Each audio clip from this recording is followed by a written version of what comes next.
आज मैं तुम लोग को जो बताने वाला हूँ प्रोसेसर का बताने वाला हूँ। प्रोसेसर जो होता है कौन कौन आईसी से कनेक्ट होता है उसके बारे में बताऊँगा, ठीक है।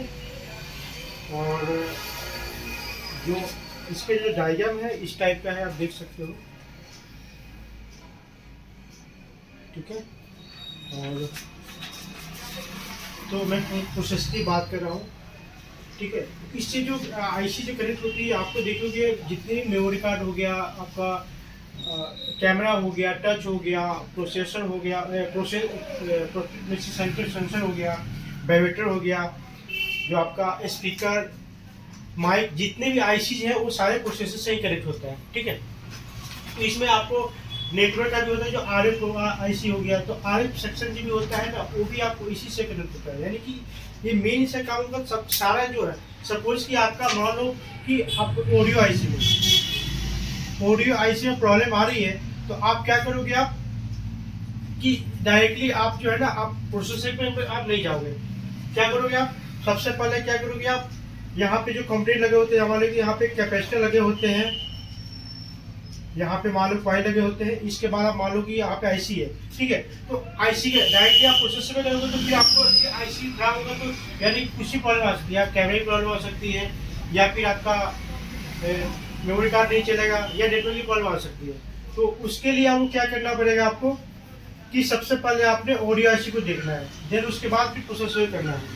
नेटवर्क में भी सेम ही है, क्योंकि सारे जो है आपको आईसी हो गया, यानी कि ये जितने भी आप देख रहे हो ना, अपने यहाँ पे जितने भी आपको देख रहे हो, ये सारा आईसी ही है। यानी कि ये जो यहाँ पे ये जितने भी है आईसी है, ठीक है।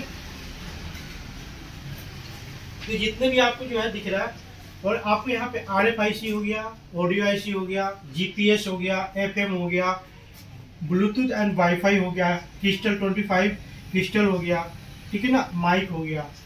तो आपको नेटवर्क की भी प्रॉब्लम आती है, तो क्या करोगे, सबसे पहले आपकी कनेक्टिविटी देखोगे। कनेक्टिविटी देखा, ये आईसी छोटी छोटी जो आईसी लगे होते हैं, आपको वो देखना है।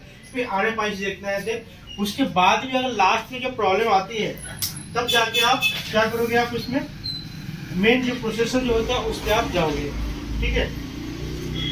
दूसरी, आप जो ब्लॉक डायग्राम होता है, जरूरी नहीं है कि आप एक ही फोन का एक ही तरह होता नहीं, अलग फोन का अलग अलग तरह का भी होता है। जैसे मान लो कि आपका ये सैमसंग का फोन हो गया, या फिर आपको आईफोन हो गया, या फिर आपका, ठीक है। तो ये चीज समझ में आ गया तुमको।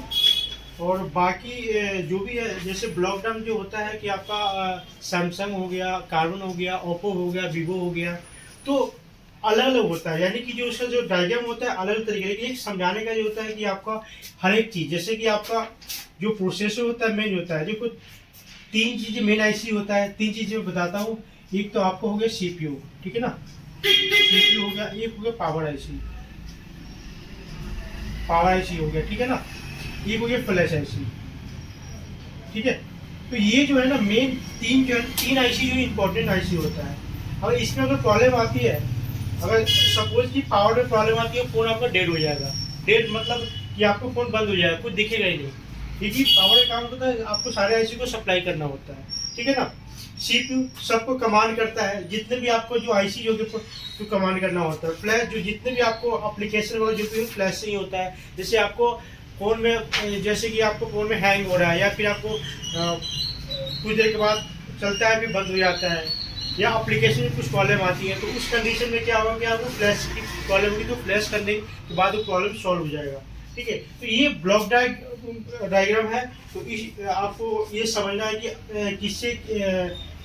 किस आईसी से क्या क्या वर्क होता है। तो मेन आपको इम्पोर्टेंट आपका प्रोसेसर हो गया, इससे सारा चीज़ कनेक्टिंग होती है, ठीक है। कोई डाउट इसमें आपका? नो। ठीक है।